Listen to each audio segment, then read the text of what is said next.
Welcome back to another episode of Recharging the Human Battery here on AM 950 Radio. Last week you had both me and Dr. Sinacropi on here. Today you get just me again, but I'm not going to do my normal TBI takeover. We're going to do a little bit something different because I got a little inspired by a lot of conversations that I've had in the recent weeks and kind of by some of the topics that we talked about last week on the show here as well. And just got to thinking about what all we do to drain our battery. So title of the show is Recharging the Human Battery, right? So today we're going to talk about a little bit of how we drain our battery versus how we can actually recharge it. So just kind of at a high level, I have a lot of topics that I want to kind of throw in here today. We'll see how all we get covered. But this conversation came up because of all of the thoughts around what do we do to drain our human battery. And I own a Garmin smartwatch, not because of the biohacking benefits of it, but because I started with it just for the running aspect. It can track GPS, so it can tell me where my runs are, where I'm going, how far I'm running, how fast I'm running. And when I was really big into running, especially before my brain injury, I was using that kind of technology all the time to see where I was, track my metrics. How was I doing on my runs? Was I getting to the pace that I wanted? Was I doing the distance that I wanted? Was I doing the frequency of that exercise that I wanted? So I really didn't pay attention to all of the other benefits of that little tool that I had on my watch. Lately, I've been using the other aspects of it, looking at more of my heart rate monitor, my stress level, my heart rate variability. All of those things come on that same tracker that's sitting on my wrist that I didn't even think about before. So I wasn't using all of that data. And that data is going to be really helpful as we talk about all of the different things today when we're thinking about how we drain our battery versus how we recharge our battery. And those are very, very important topics because in the world we live in right now, there's a lot of stress about everything. You can't talk to anybody now and find somebody who doesn't have stress for some reason in their lives. And when we talk about a lot of that stress comes from our work. These are conversations that I had with colleagues, with family members recently, and just looking at how much we work. And we are trained really well in this country to be good employees. We're not really trained to be good to ourselves. We're not trained to take care of ourselves quite as well. We're trained to be really good employees. And in a recent study that came out just a couple of years ago, 2022, actually there were a couple of research studies that depended on which one you looked at, but anywhere between 35 to 65% of U.S. American employees are reporting themselves as feeling burned out. What leads to this burnout? Why are we feeling so burned out? When we look at that, a lot of it comes down to how much we're working. And many employees are salaried employees. So we work full-time. We're considered to do that full-time job. When we normally think about that full-time job when we're going into work, we're thinking full-time is 40 hours a week. But if you're a salaried employee, most employers are expecting those salaried employees to actually put in somewhere between 40 to 45 or 40 to 50 hours a week. And depending on some jobs, some characteristics of jobs, they look at even more than that. So there are some industries that expect more than 50 hours per week from their salaried employees. And that doesn't really leave you a lot of personal time, a lot of family time, a lot of time to yourself and time to take care of yourself. So when we have those expectations, it's a thing that you are expected to do, obviously, because it's an expectation. But then there comes this fear on the employee's part that if I say no, I might lose my job. So that's just one aspect of that burning out that battery that we're going to talk about today. And so much more related to this, but again, we're going to talk about how we drain our human battery and how then we can recharge that human battery, looking at all of these different aspects, looking at our work-life balance, looking at everything else in our lifestyle, because those are the big things that affect us. So we'll come back and talk about that more on the other side of the break here on AM 950 Radio.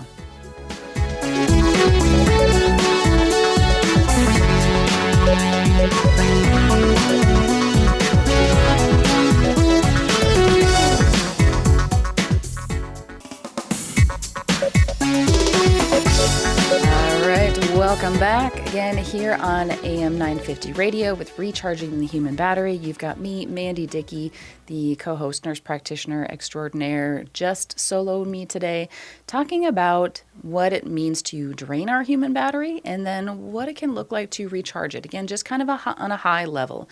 And again, at the conversations that led to this topic this week were all the conversations with people that I've had in the recent weeks, my patients, my family members, friends, coworkers, people that are feeling burned out and feeling like they're doing too much.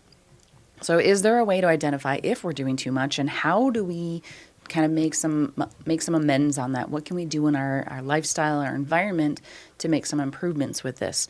So to kind of just highlight again a little bit more of why we're talking about this, I mentioned before the break, the full-time employees are considered typically expected to work 40 hours or more per week. It's not a 40-hour job when you're looking at that 40-hour work week. It's kind of a dream pie in the sky thing to find some place that actually only expects you to work those 40 hours if you're a salaried employee. And many of us are trained to be really good employees. So we're really good at working when our employer expects us to work.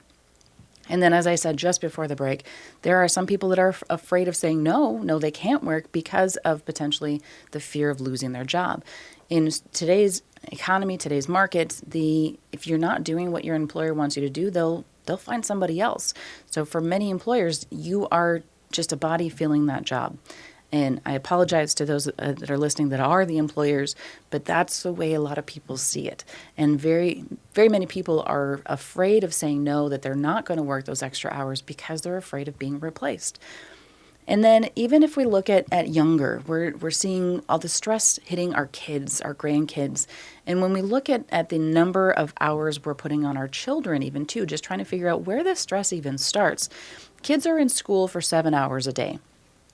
9 months out of the year in most places, some places more. But here in Minnesota, we go to school from September to May, June, and 7 hours a day at least they're there. And then if they have any after-school activities or events, they are spending time at those after-school activities and events, which as the parents and grandparents, then you want to go and watch those events. But then there are some studies that looked at how many hours of homework students had a week. And there were some studies that said on average about 7 hours of homework a week. But then there were other studies that said, it's probably actually closer to 4 hours per night. And watching my kids at home, sometimes they are coming home with 4 hours per night, depending on the coursework that they have. So it's a huge chunk of time that they're spent either in school or at those after-school activities or working on their homework that we're not spending time with the families.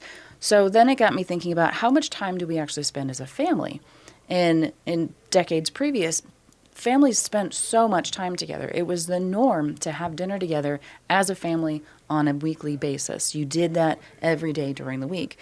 And looking at that now, only somewhere between 30 to 50% of all families in America right now regularly eat together. 30 to 50%. That means a third to one half of all of our families are eating together regularly because of these after-school activities or extracurricular activities, all of these other things that tear us apart as a family, so we're not spending that time together. And families on average, this one was the one that was the most astounding to me.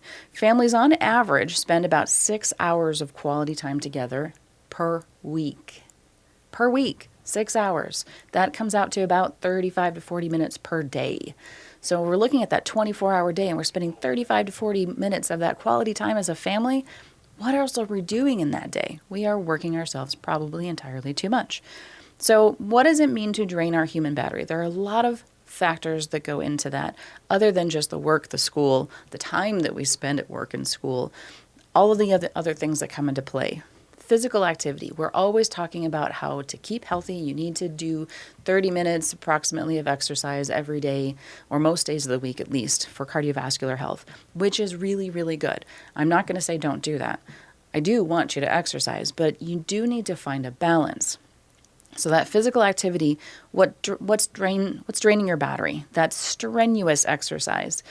Yes, it is possible to over-exercise. Not a lot of people do it, but it can be done. If you are over-exercising, overdoing it on the strenuous exercise, that can lead to more extra draining of your battery. Physical labor. Depending on the position that you work in, sometimes that might be required of you. So when we have physically demanding jobs, we're doing a lot of heavy lifting. Again, kind of getting back to that exercise part of it. If you're heavy lifting on a regular basis, not giving yourself that break in there, that puts a lot of stress on your body.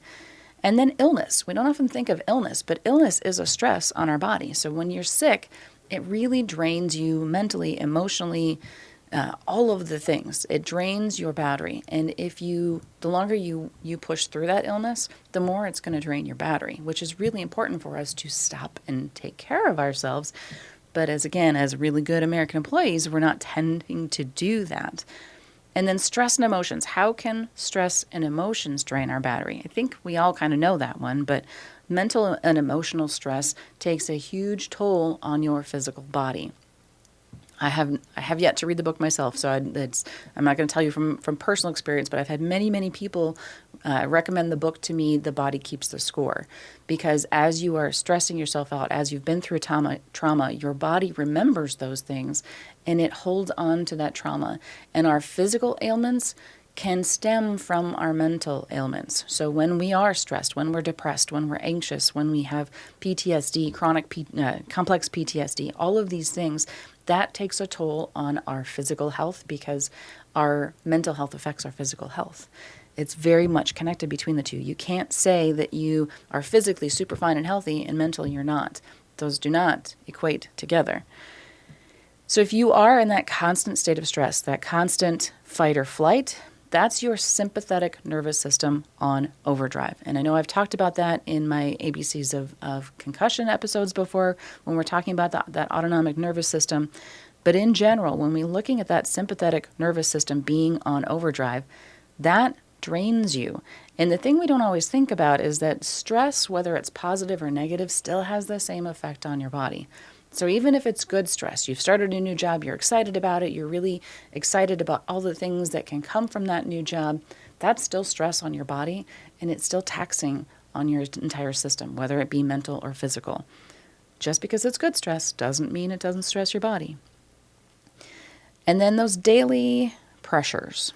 So daily pressures, things that we put on ourselves on a daily basis. My husband, I love him dearly. He drives 45 minutes to work on a daily basis because he says he loves the drive. But that 45-minute drive one way can be really hard on your body. Yes, he's driving through the country for most of it, but many people aren't driving through the country for that 45 to 60-minute drive or more. Many people are driving through big cities, lots of traffic.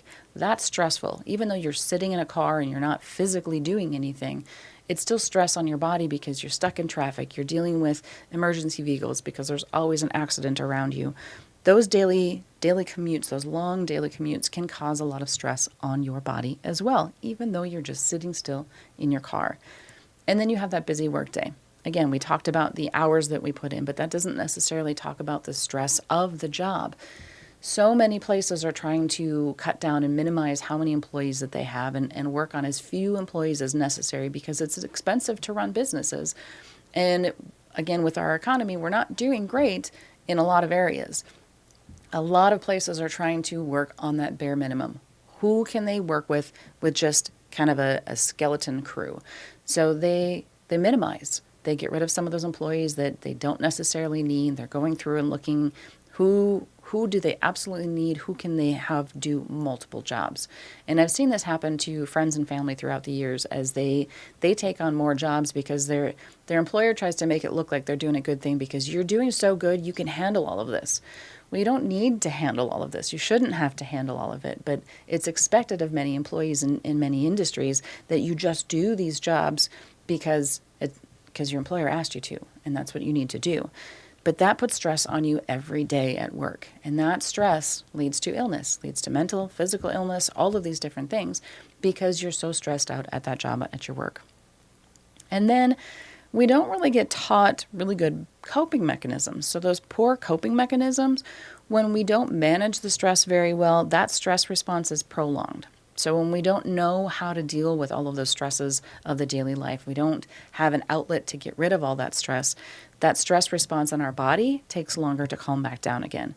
That leads to a faster drain on your battery. It leads to a more persistent drain on your battery. So when you continually try to push through all those stressors and you don't really have that outlet, again, it's going to take you longer to get through it. And then some of the things we talk about as just good things for you, if you're not doing them, again, sleep and rest. Sleep is the number one thing that you can do to help your brain. I talk about this all the time. But if you're not sleeping very well, that is also going to drain your battery. You can't, as the saying goes, you can't fill another person's cup from yours if it's empty.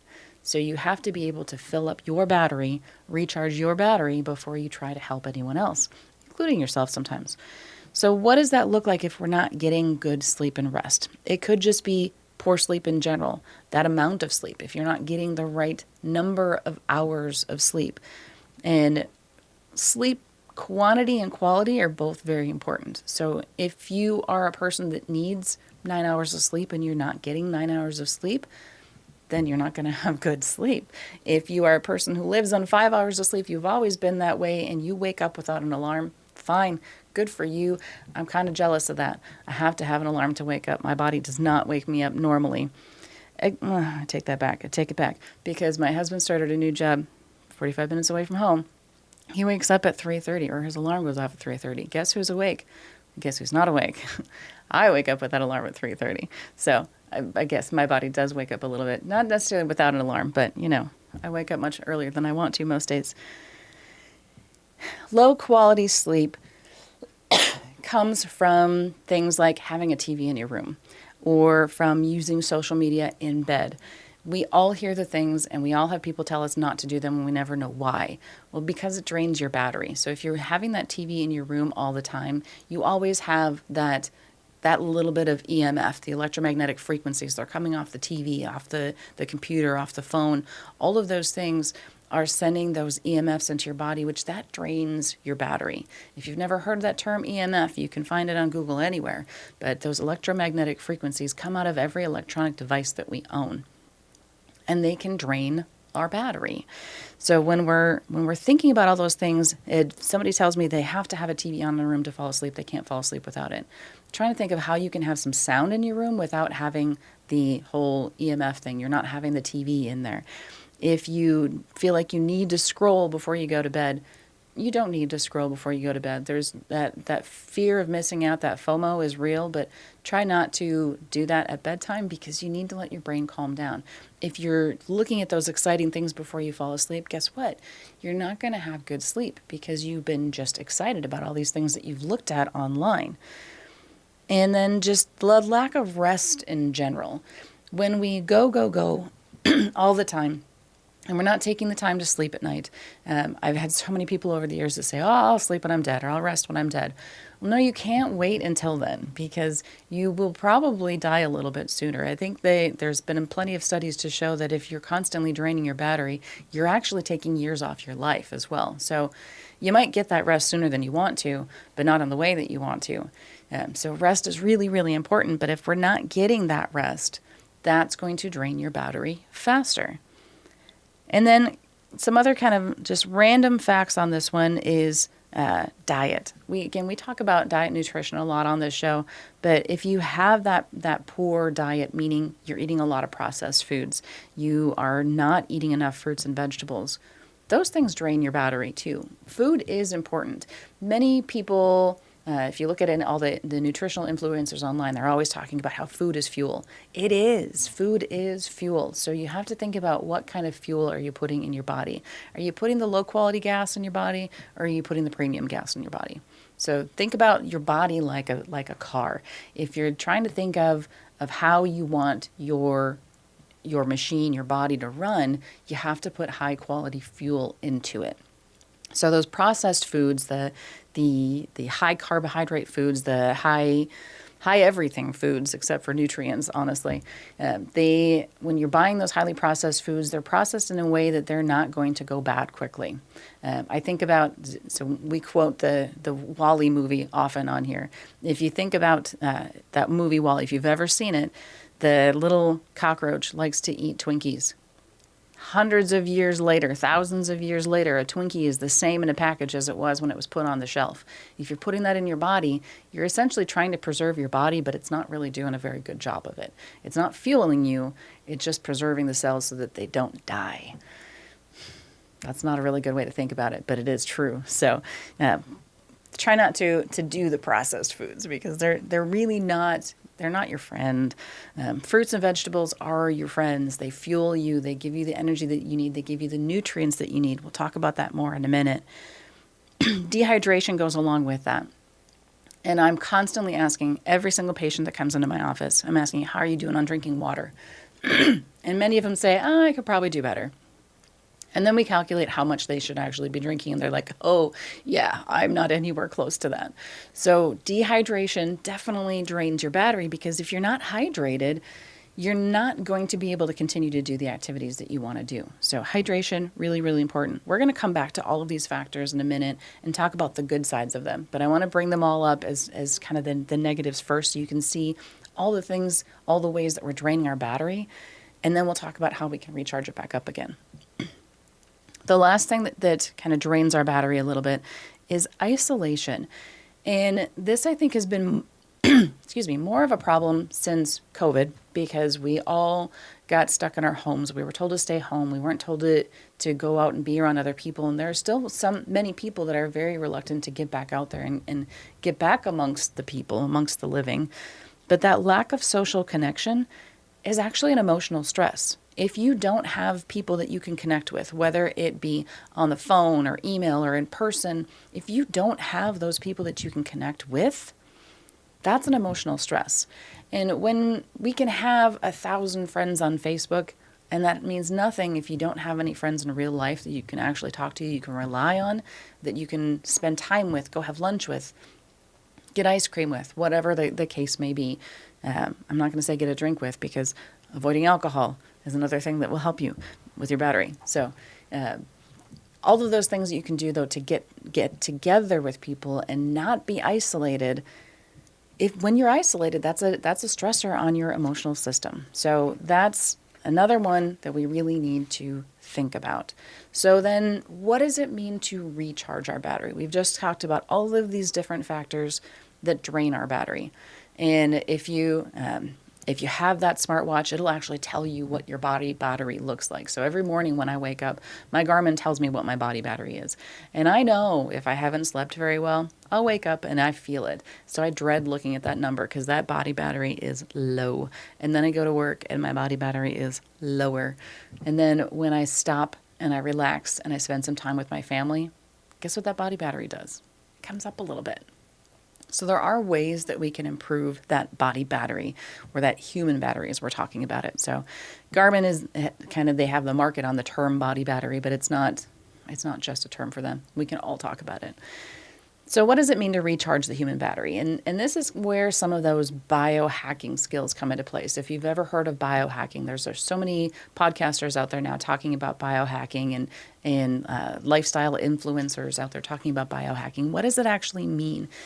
Basically, it is just making intentional changes in your lifestyle, in your environment, to try to optimize your health, your brain's health, your body's health. Some of it is trying to do the whole anti-aging thing, trying not to age. But some of it's just aging gracefully, trying to age in the best way you possibly can, and keeping your body in the best possible health that you can. So biohacking can be as simple as making changes to your sleep and diet. It can be as extravagant as getting all sorts of different wearable devices, so you get all this technology that helps you measure everything. You don't have to do all the extravagant things. You can do the simple lifestyle things. So what does that look like? And that's what we're going to spend the rest of the time talking about, is what that looks like.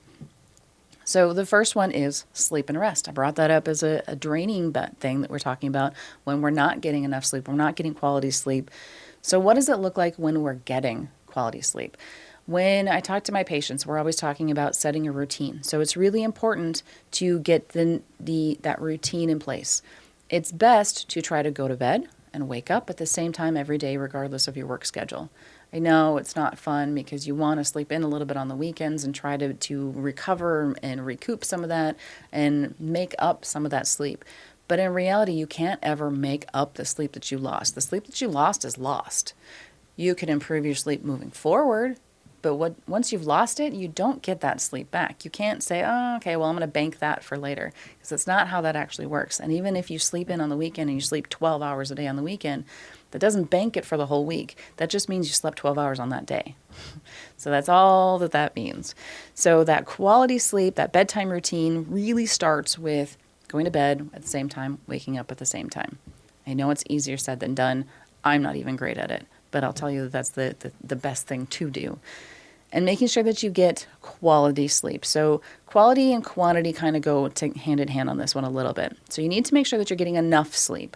And there are several different calculators online to figure out how much sleep you actually need. There are different graphics I've seen online that show how much sleep you need based on your age. And there are different sleep numbers based on our age. We need more sleep in different times of our life when our body's growing, and we need less sleep at different times. So in general, we usually say for adults, you typically need somewhere between 7 to 9 hours of sleep. But again, that's going to depend on your age. What age group do you fall into? And for some people, I had one patient who I think he was getting like 4 to 5 hours of sleep at night, and everybody was really concerned about it, had him do a sleep study, and they found out that he was actually sleeping very effectively. So if you are one of those very effective sleepers, good on you, good for you. Everybody else is jealous in the world. But for the rest of us, we really need to make sure that we're getting enough sleep. And those hours, again, will be based on your age. And it's really important, however, to pay attention to when you sleep best. And if you have some capability to flex your hours, if you are a person that sleeps well between the hours of 10 p.m. and 6 a.m., if you can, do it. If you're a person that sleeps best between 8 p.m. and 4 a.m., great, do it if you can, if that works for your schedule. Try to get those hours in where you can and where it works best for your body. There are some different paid apps that you can try to figure out when your body best sleeps and blah, blah, blah. You don't have to pay to do that. Just pay attention to yourself. You can figure out when your body sleeps best, when you get tired naturally, when you wake up naturally.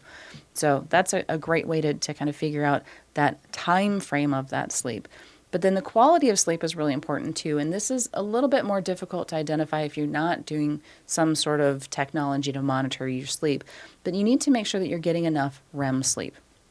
That rapid eye movement sleep, that's when you get in that deep sleep state. And that's when our brain files all of our memories. That's when it processes trauma. That's when it processes all the emotions from the day. So it's really important to get into that REM sleep. If you're constantly in a light sleep stage or in a very deep sleep stage where you're not getting that REM that's kind of in the middle there, then you're not processing, you're not really getting all the toxins out of your body, you're not getting through all of those things that are stressing your body out on a regular basis. So that REM sleep is really, really important for so many different reasons. And in general, your REM sleep should be about 20 to 25% of your total sleep time. So if you're sleeping 8 hours, that's about 2 hours of that you should be getting that REM sleep. And again, if you're wearing some sort of wearable device, whether it's the Garmin or the Oura Ring, there are several different devices out there now that can monitor that. If you're wearing one of those devices, you can track your REM sleep and you can see how much am I actually getting, and then work on trying to improve your sleep patterns from there. But quantity and quality, both really important here. And then naps. Some people do really, really well with just like a 10-minute cat nap, but like a 10 to 20-minute nap is an okay thing. I mean, there's a reason we have kindergartners take naps in the middle of their school day because it makes them be able to focus better. I wish we could make that a mandatory thing for adults, that you can take that 10 to 20-minute cat nap in your day so that you can focus better the rest of your shift that you're working. So there we go. There's something that our government can do that would be good for us. Make that 10 to 20-minute nap a mandatory thing. And then if you are having difficulties with sleep, if you're snoring, if your partner complains about you snoring and stopping breathing and making all sorts of really, really bad noises while you're sleeping, you might need a sleep study, a sleep evaluation, so you can see, do you have sleep apnea? Do you have any of the other sleep disorders that could possibly be causing you troubles, so that you can correct that and then you can actually get good sleep. Because sleep apnea and things like that, those are risk factors for stroke. They're risk factor for brain injuries, not necessarily the injuries themselves, but it can come from a brain injury and it can cause worsening of your brain injury symptoms. We can have lots of things that come from those sleep apnea and other sleep problems. So if you're having those issues, it's really good to get it evaluated and get it corrected. So many people still think that it's just that big, nasty CPAP and you don't want that on your face, but there are so many different technologies now in place of that you don't have to wear the big sleep apnea mask that's really intrusive in your sleep. So that's all I'll say about that one, because it's not an episode on sleep, but really, really good, important topic there. The next big one is stress management. With all of the stresses that we have in our daily life, we need to learn to manage it because it's not going away. Your job is not going away, and if it does, then you'll have other stress because of financials. Your financial stress is not going to go away because of our economy. Your life stress, your traffic stress, none of that is going to go away. My 13-year-old son would love it if we could get rid of all cars and go back to riding horses, but that I think would cause more stress because people wouldn't be able to get where they want in a timely manner. So all of these things to say that stress is not going away. So we need to learn to cope with it. We need to learn to manage it. We need to learn to get it off of our chest so that we're not holding on to it. I know too many people, and I've been one in the past before, that just hold on to everything because you don't want to burden anybody else with your stress either. And that if you hold on to it so long, you're going to explode at some point. And you usually explode in a very bad time and place on people who don't necessarily need it, because that's when you reach your breaking point. So we want to get you to not reach your breaking point. What can you do to decrease this part of that body, that battery drain, so that you actually have the energy to get through life? One of this is being mindful, practicing some sort of mindfulness on a daily basis. That might be journaling, it might be meditation, any of those activities that get you present in the here and now, and you're focusing on your breathing, you're focusing on what you're actually feeling. When you're journaling, you are putting down all of your thoughts, and that can be a really inexpensive form of therapy, being you only have to buy a journal and a pen. Or you can do it on an electronic device that you already own, but in which case you're still paying for the internet. So it's still cheaper typically than going to therapy, but therapy can also be very, very important, and we need to normalize that too, because we all have stress and we all have things that we have to deal with, and having somebody else help us through those can really help to decrease the stress effects on our bodies. So some sort of mindfulness activity on a regular basis, daily if you can, but if that's putting more of a stress on you too, every other day, a couple times a week, just sit down and do some journaling and get those thoughts off your chest so that you don't have to hold on to them for so long. And then connecting with loved ones. At the beginning of the show, I was talking about how little time we spend with our families. 35 to 40 minutes a day in quality time spent with our families. Bump that time up. Make that a priority. Make that a priority in your family so that you can decrease the stress of your whole family. When you connect with loved ones, we have this hormone in our body, oxytocin. That's our love hormone. When we have oxytocin going through our body, we're more relaxed. So we need that so that we can relax, so we can connect with people. When you're more connected, you are more grounded mentally, you are more stable mentally and emotionally, and it helps with your overall health. So really, really important.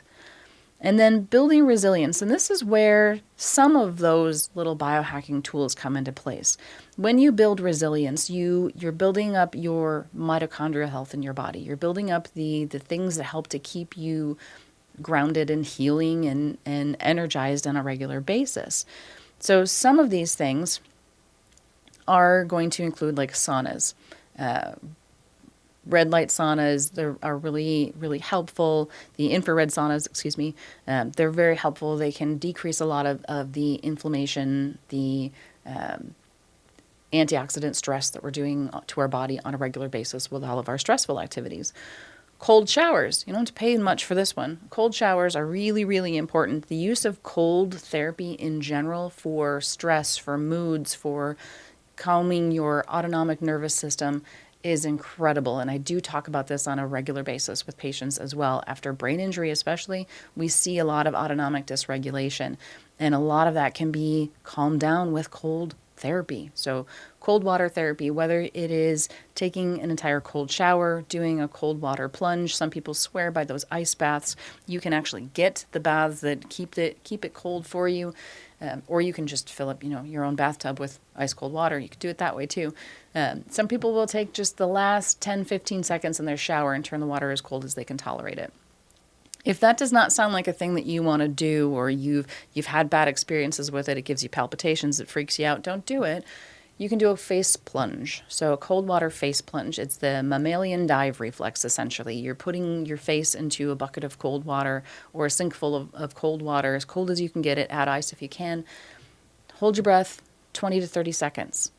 It doesn't seem like you can do that, and initially it might just be 10 to 15 seconds, but doing that every day can also help reset that autonomic nervous system and calm down that nervous system response and decrease some of that stress. So really, really important. So the use of cold therapy is incredibly important. Our NFL players, they use cryotherapy on a regular basis. They go into a cryo tank and they rest in that cryo tank before and after practices and before and after games, and it helps them recover faster. So if it can help our NFL players, it can help the rest of us as well. So that's something that we can do on a daily basis that doesn't cost a lot of money, as opposed to some of these other techniques. Red light therapy, also really good. Dr. Sinacropi and I, we talk about hypercharge all the time because hypercharge is amazing, and the red light therapies there do work to recharge your battery.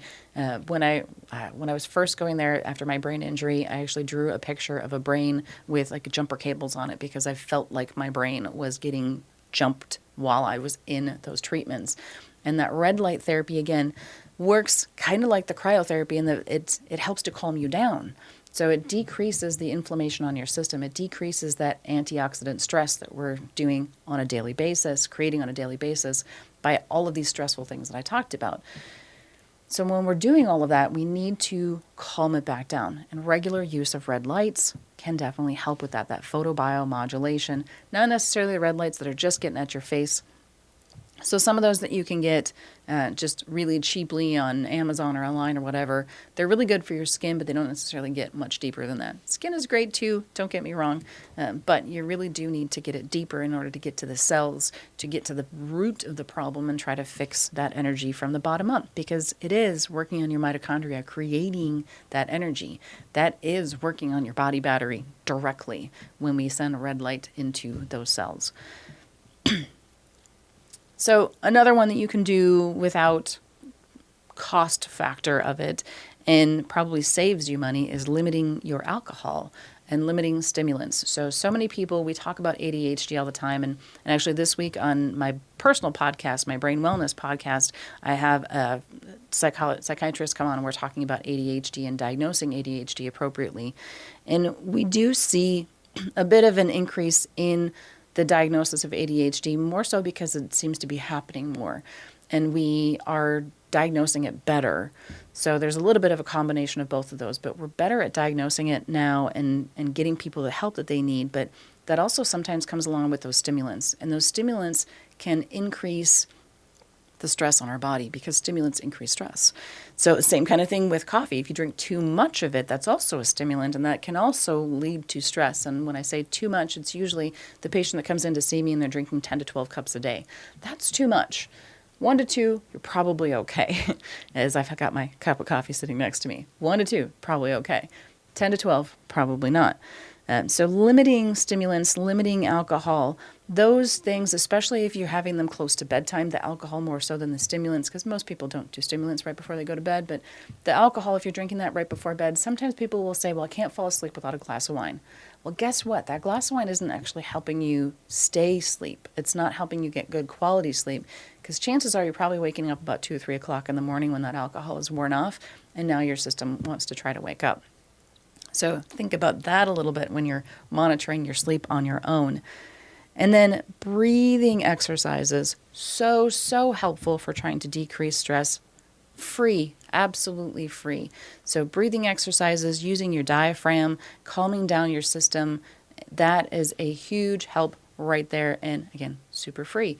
So we will talk about more things like this when we come back from the break. But these are some really, really good topics on how we can then recharge our human battery here on Recharging the Human Battery radio show on AM 950 radio.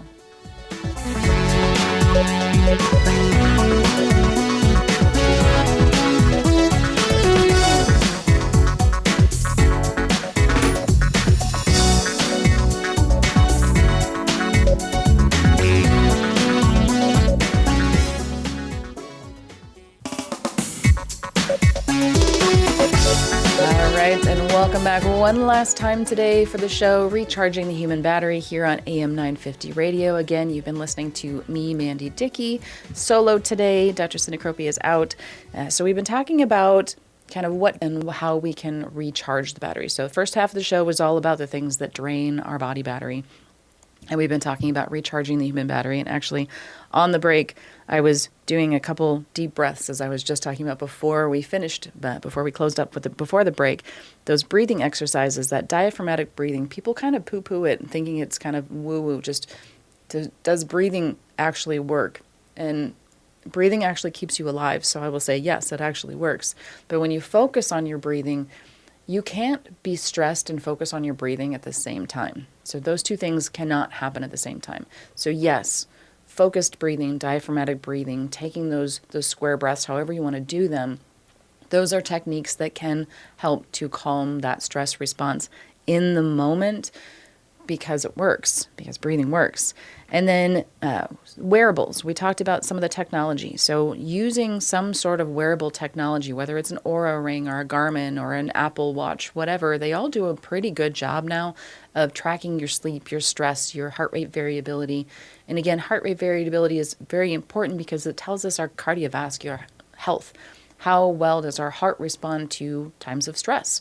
So when we're stressed, our heart rate's supposed to go up, and then it's supposed to come back down again. It shouldn't take a long time for it to come down. And if you have low heart rate variability, that means that your body does not respond to stress very well. It happens a lot after a brain injury. It happens a lot with chronic trauma. So a lot of chronic stress, we see that low heart rate variability. There are things that you can do to improve it, and that's all of these things that we've just been talking about with stress management and stress reduction. Because stress isn't going away, we just need to learn to cope with it a little bit better. And then the next kind of related topic then is movement and activity. So how can we recharge our battery through movement and activity? And I think we've always thought about the fact that exercise is good for us. Some of us don't want to do it, or we don't get motivated to do it, and we're waiting for that motivation to come.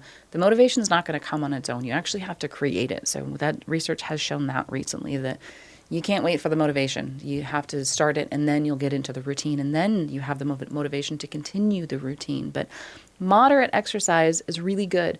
There's more and more research to come out that say that walking and cycling, it doesn't have to be intense. You don't have to be doing the big high-intensity workouts, the HIIT workouts. It's not necessary to keep your body healthy. Walking and cycling is kind of necessary because you need to do some kind of movement to keep yourself going. When you're doing those activities, it increases your endorphins, it increases your oxygen levels, which helps your body recover from stress. Stretching and yoga, also really, really important. Daily stretching helps not only to just keep you mobile, but helps to kind of work out some of those little anxious things. A lot of us hold stress and tension in our necks and in our traps in the back of those back muscles of our shoulders. And stretching out those things on a daily basis can help reduce some of the effects of that stress, because that can lead to a lot of headaches. It can lead to a lot of discomfort. So doing those activities helps to recharge your battery because it helps you continue on with your normal activities. And then again, avoiding overexertion. And this is something I talk about always with my TBI patients, is that you have to make sure that you are paying attention to your battery levels. On our phone, we can look at our battery levels at any given time, and we know how much phone battery we have. We know how much juice we have in there. If you have apples, it's your apple juice, right? So we know how much juice is in there. But we don't have an indicator for our body battery. So you need to learn to listen to your body and avoid that overexertion. Don't try to do all the things all the time, because you will burn out. Nutrition. Drinking half your body weight in ounces of water. I've talked about that ad nauseum on this show. Drink plenty of water. Eat the rainbow. Avoid heavy foods. Avoid sugary foods before bed. Spending time in green spaces. We need green. We need more of that in our lives. We need more of that Earth's energy. We've talked about PEMF at hypercharge. That's the Earth's energy. Get outside, get your feet bare on the ground. You're getting that earth's energy. All of those things are going to help recharge your battery and get you back to a place where you can be happy and healthy in life and be present for your loved ones, be present for yourself. So thanks for listening this week, you guys. We'll see you next time here on Recharging the Human Battery on AM 950 Radio.